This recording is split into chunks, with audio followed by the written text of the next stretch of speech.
A Star and a Stranger. Part 4. Chapters 12 to 15.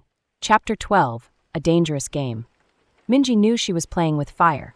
It had been 3 days since she'd last seen Xavian, but her thoughts refused to let him go. No matter how many hours she poured into dance rehearsals, how many interviews she smiled through, or how often she reminded herself of the risk, he was there, lurking in the corners of her mind. Tonight was no different. The dorm was quiet, the other members already asleep. Minji should have been too, especially with the packed schedule waiting for her the next day. But instead, she slipped out the back entrance, pulling her hoodie low and tucking her hair into a cap. The city lights glittered against the dark sky as she walked, each step quick and deliberate. She told herself she was only going for fresh air, but she knew better. Her feet led her toward the café. When she arrived, it was nearly empty. A few late-night patrons hunched over their laptops, and the faint aroma of coffee drifted through the air. She scanned the room, heart thudding in her chest, and there he was, sitting in his usual spot by the window. Xavian. His head was bent low, dark hair falling over his eyes as he scribbled something in a worn notebook. The sight of him grounded her, made the whirlwind of her idle life feel distant and unreal. Before she could overthink it, she walked toward him. "You're late," he said without looking up, a smirk tugging at his lips. Minji slid into the seat across from him. "I didn't realize we were on a schedule." Xavian finally lifted his gaze, and for a breathless moment, the world narrowed to just the two of them.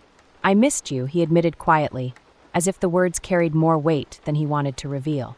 Her heart fluttered. She shouldn't be here, shouldn't let herself want this. But here she was anyway. "I missed you too," she whispered, and the truth of it settled deep within her. For a while they just talked, about everything and nothing. Xavian told her about the books he liked to read, the odd jobs he took to keep himself afloat. Minji shared stories from her trainee days, laughing softly as she described the chaos of preparing for debut. It was easy, too easy, to let her guard down with him. But a nagging voice at the back of her mind refused to be silenced. She felt it before she saw her, a shadow through the glass. Minji's blood turned cold as her gaze darted to the window. Standing just across the street, illuminated by the glow of a street lamp, was her manager. Panic coiled in her stomach. Had she been followed? How long had her manager been watching? Xavian noticed the shift in her expression immediately. "Minji, what's wrong?" "We have to go," she breathed, her pulse racing. "Now." Without another word, she grabbed his hand and pulled him out of the café's side door. The night air was crisp against her skin as they slipped into the alley, the sound of her heartbeat pounding in her ears. "Who's following you?" Xavian asked, his voice calm but alert. "My manager," she admitted, struggling to steady her breath. "If she finds me with you, it's over. Not just for me, for all of us. The group, the company, everything we've worked for. I can't let that happen." He squeezed her hand gently, his touch steadying her. "We'll be careful." They moved swiftly through the twisting back streets, avoiding the main roads. Minji's thoughts spun wildly. She'd been so careful until now, but something about Xavian made her reckless. And if her manager suspected anything, if the press caught wind of this, it could destroy everything she'd worked for. When they finally stopped, they were tucked beneath the shadow of an old bookstore. Minji leaned against the wall, struggling to catch her breath. Xavian stood close, his presence a comforting anchor. "Is this worth it?" she asked, her voice barely above a whisper. "Risking everything, my career, my group, the life I've built, just to see you? What if I lose it all and still end up losing you too?" His expression softened, and he brushed a strand of hair from her face. "I can't answer that for you, Minji, but I know what it means to me. I've spent years avoiding anything that felt real because I didn't think I deserved it. But with you, it's different. I won't ask you to stay if it puts you in danger, but I'm not walking away unless you tell me to." She closed her eyes, torn between duty and desire. For years, her life had been mapped out by others.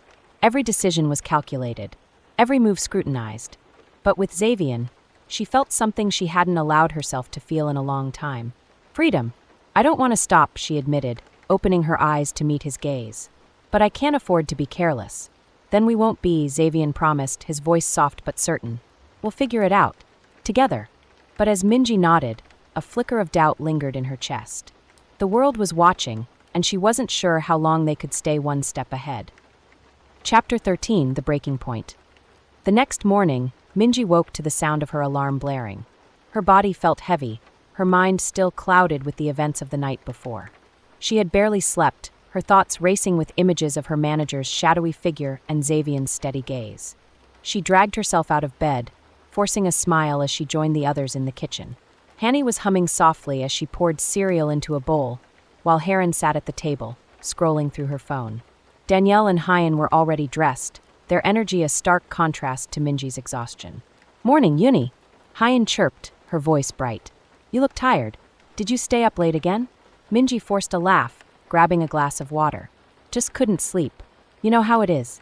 Hanny glanced at her, her expression unreadable. "You've been saying that a lot lately." Minji's stomach tightened, but she shrugged it off. "It's nothing. Just stress." The others seemed to accept her explanation, but Heron's gaze lingered a moment too long. Minji avoided her eyes, focusing instead on the clock. They had a photo shoot in an hour, and she couldn't afford to be late. The day passed in a blur of flashing cameras and forced smiles. Minji moved through the motions, her mind elsewhere. Every time her phone buzzed, her heart leapt, but it was never Xavian. She told herself it was better that way, safer. But the silence felt like a weight pressing down on her chest. By the time they returned to the dorm that evening, Minji was drained. She collapsed onto the couch, closing her eyes as the others chatted around her. But her peace was short-lived. "Minji," Heron's voice cut through the noise, sharp and deliberate. "Can we talk?" Minji's eyes snapped open. Heron stood in the doorway, her expression serious. The others fell silent, sensing the shift in the air. "Sure," Minji said, her voice steady despite the knot in her stomach. She followed Heron into the hallway, her heart pounding. Heron crossed her arms, leaning against the wall. "I know you told us about Xavian, but something's still off. You've been more distracted than ever, and it's starting to show. What's really going on?" Minji hesitated, her mind racing. She had told them about Xavian, but she hadn't shared the full extent of her feelings, or the risks she was taking. "It's complicated," she said finally, her voice barely above a whisper. Heron's expression softened.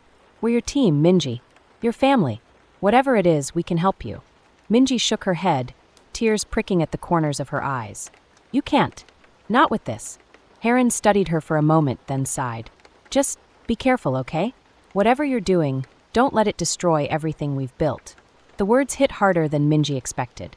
She nodded, unable to speak as Heron turned and walked away. That night, Minji found herself at the café again. She told herself it was just for a moment of peace, but deep down, she knew the truth. She needed to see him. Xavian was already there, sitting at their usual table. He looked up as she approached, his expression softening. Hey, she replied, sliding into the seat across from him. For a moment, they just sat in silence, the weight of everything unsaid hanging between them. "You okay?" Xavian asked finally, his voice gentle. Minji shook her head, tears spilling over. "I don't know what I'm doing anymore. I'm lying to everyone, my group, my manager, myself. And I'm scared.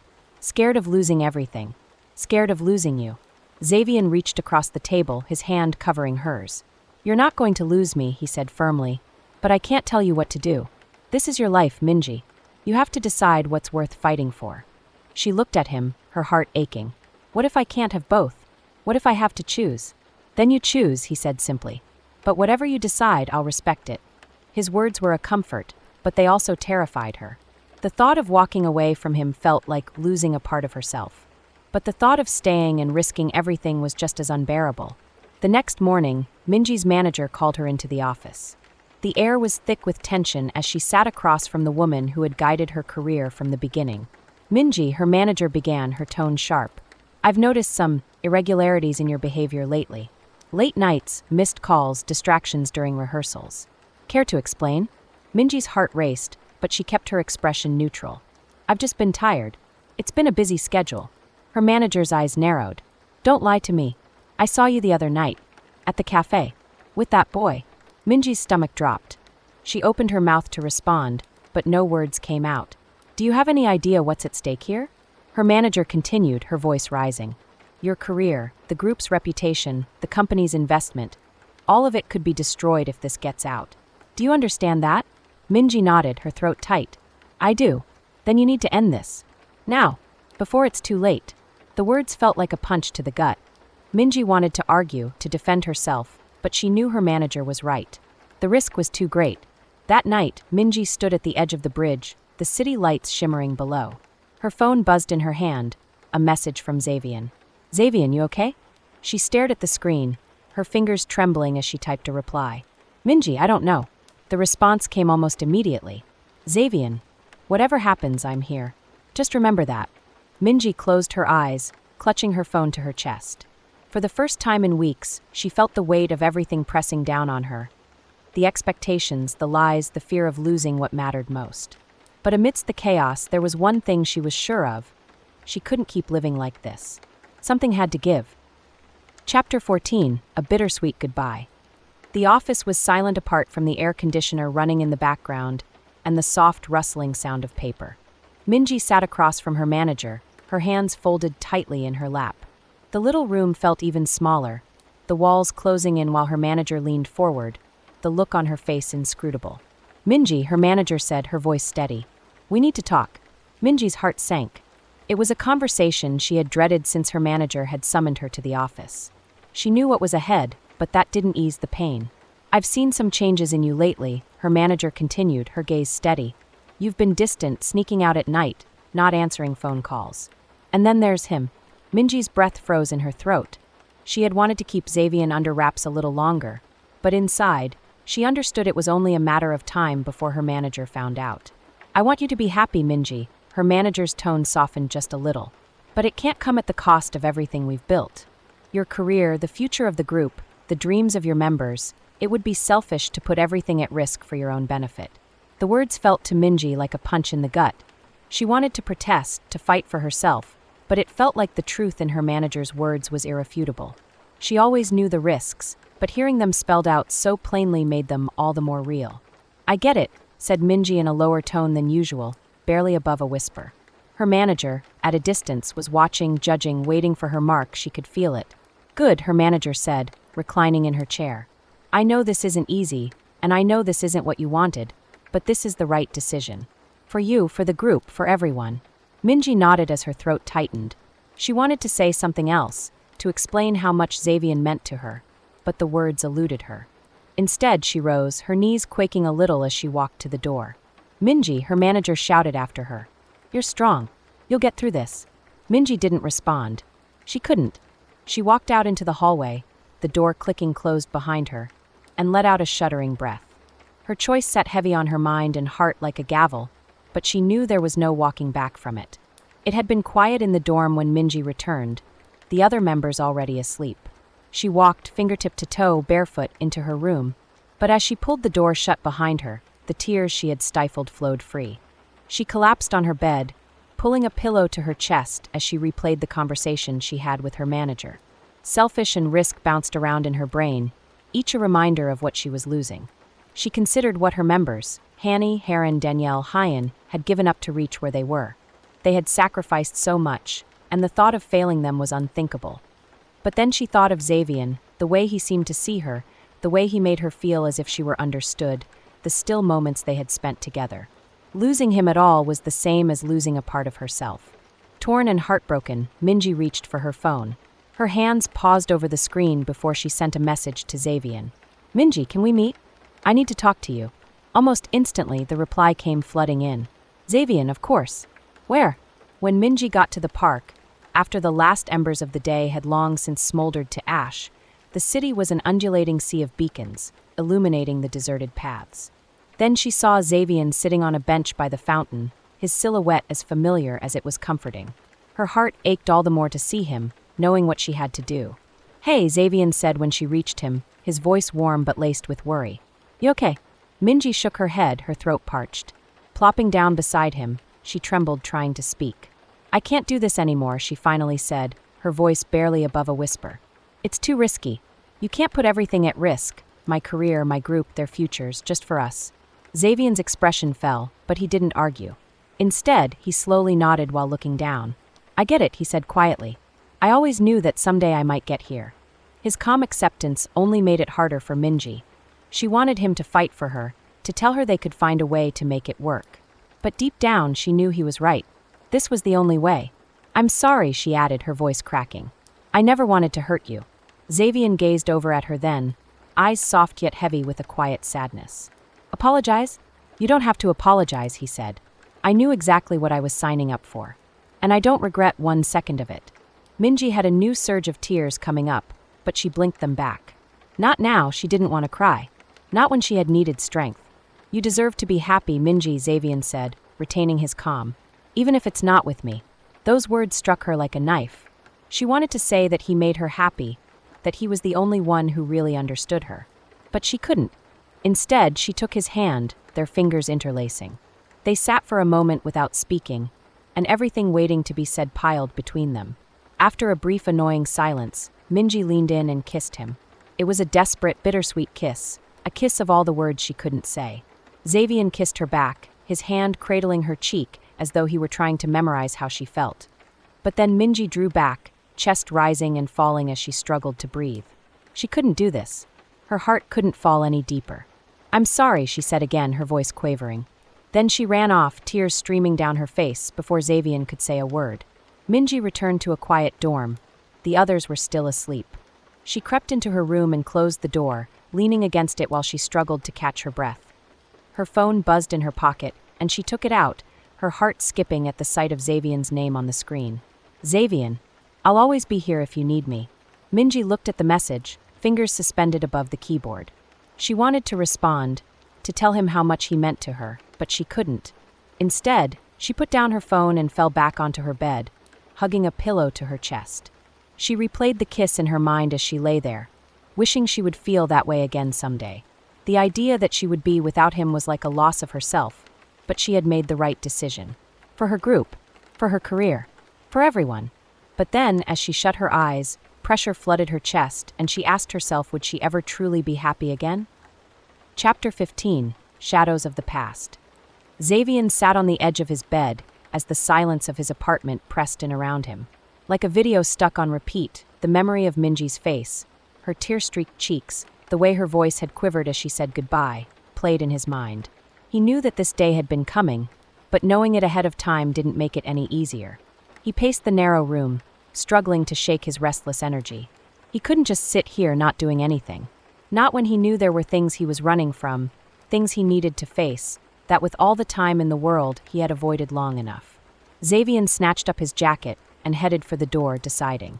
It was time to face his past, to set things straight once and for all. Not only as his own, but as for Minji, too. He wanted to be a man she could take pride in, even if they could never be together. At this hour, the train station was subdued, early sunlight casting long shadows on the platform. Xavian had purchased a ticket to a city he hadn't seen in years and was trembling ever so slightly as he passed over the cash. He had no idea what he would find there, but he knew he needed to go. As the train left the station, Xavian looked out of the window, a million thoughts running through his head. He remembered Minji, remembered the way she had looked at him that evening, too, eyes swimming in love and regret. He had wanted to share everything with her, about his past, about the things he had gotten wrong, about why he had been so reluctant to let her. But he hadn't, and now it was too late. Or was it? The train rattled on past several stops, more than he had been awake for, and Xavian slumped in his seat, eyes closed, succumbing to that restless half-dream.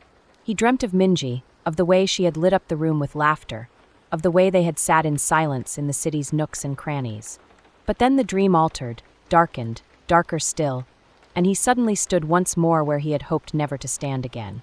The city was strange yet eerily familiar, its streets littered with memories he thought he had buried long ago.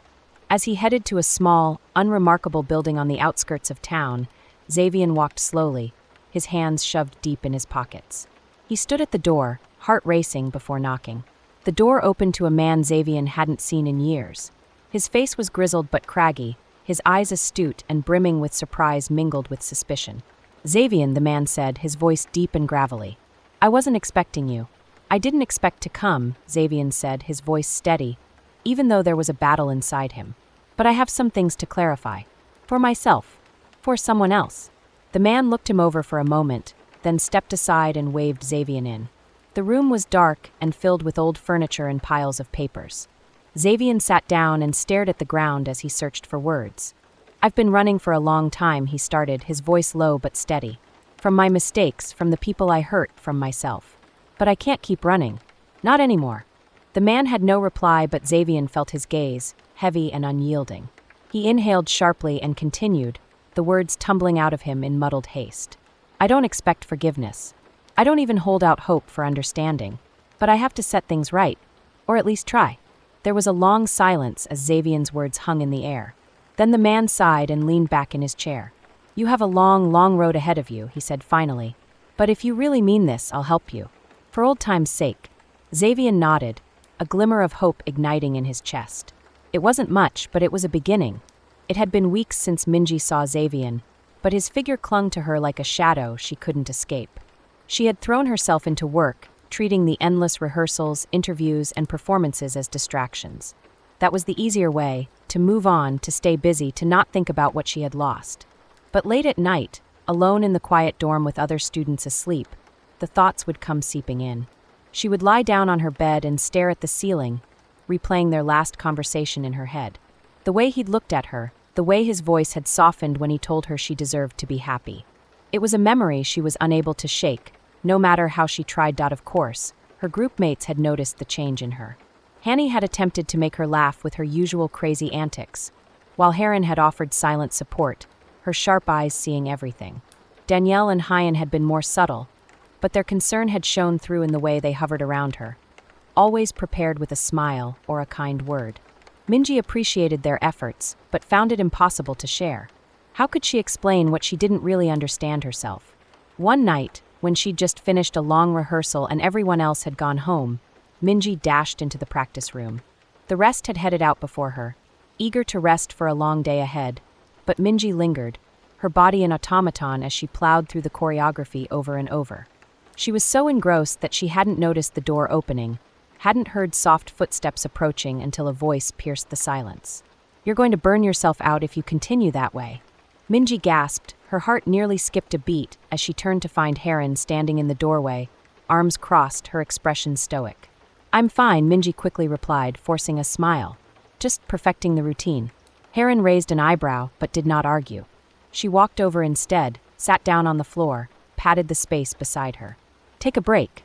Talk to me. Minji hesitated, but something in Heron's tone made her obey. She dropped beside her, her legs shaking with fatigue.